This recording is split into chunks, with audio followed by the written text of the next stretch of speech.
Well, happy Friday, everybody. We are back working on the log arch as promised for the next one. So I'm kind of winging it here as I go. I am, when it comes to thinking of angles and stuff like that, when I'm working with metal, I struggle with it. I struggle with cutting them right. It's funny, on wood I can do it all day long, no problem, especially round pipe. Fabricating with round pipe I'm just no good at it. I'm learning as I go. It gets a little better every time, but I have found that if I crush the ends of the pipes down for some angles I need to cut, so much easier for me. But that remains to be seen whether that's going to create a weak point or not. So anyway, tonight we're working on the upper part of the arch. We're going to try to get this upper cage built, try to get it built for the winch mount. We'll see how far we get in this one tonight. Yeah. Let's see what happens. Stay tuned. I hope you enjoy it, and I'll catch you on the other side of it. Now let's see if we can get this on the floor without doing anything stupid. Tell you, pipe stands are so handy. So handy.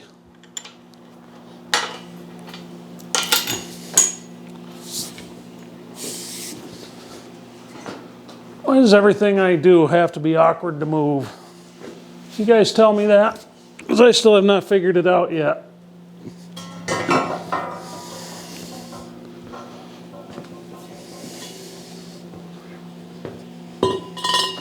Yeah, honest with you, I wish I had enough square stock sticking around to do it with that, because it's so much nicer to work with, but as always, we're using what we have. You guys know how it goes. Most of you do anyway.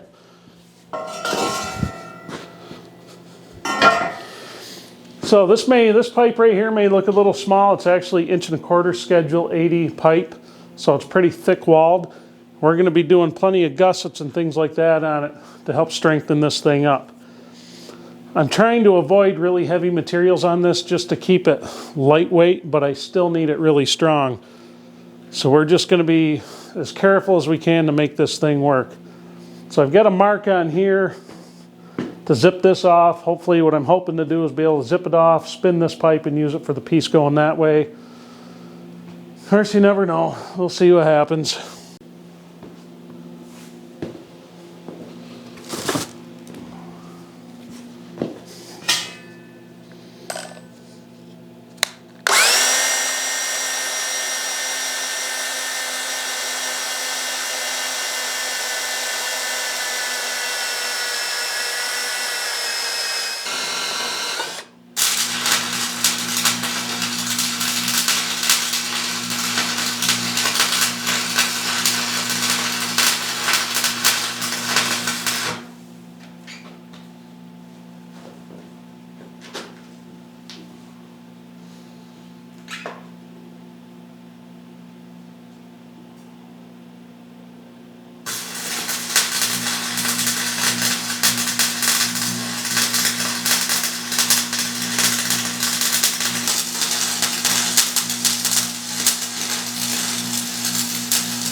All right, folks, I know this is kind of hard to see, and I got to talk fast before my microphone here dies, but I better check it.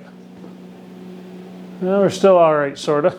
All right, so we kind of got the top frame figured out. Like I said, I'm not very good at fabbing with round pipe. I'm terrible at it. But what are you going to do? It'll be strong, it'll hold, it'll do what we need. So we've got to get stub axles on. Thank you, Alex. Gotta get stub axles on here, tires. I need to get some more pieces down to here. We're going to bring one straight down here, and then we're going to bring another one down to meet it down here, so everything will be kind of braced. It should hold up. It's pretty solid. I mean, like I said, I have plenty of work left to do on it, but it takes me a little bit sometimes to kind of figure out exactly what I want to do. I'm not you guys know I'm not a professional fabricator, and usually kind of do things out of that crazy mess I call my head. But so anyway, just a short update tonight where we're at. We're going to keep going on this weekend. Just keep doing what we can do. So thanks for watching, everybody. I hope you enjoyed it, and I will see you on the next installment of the next timber frame.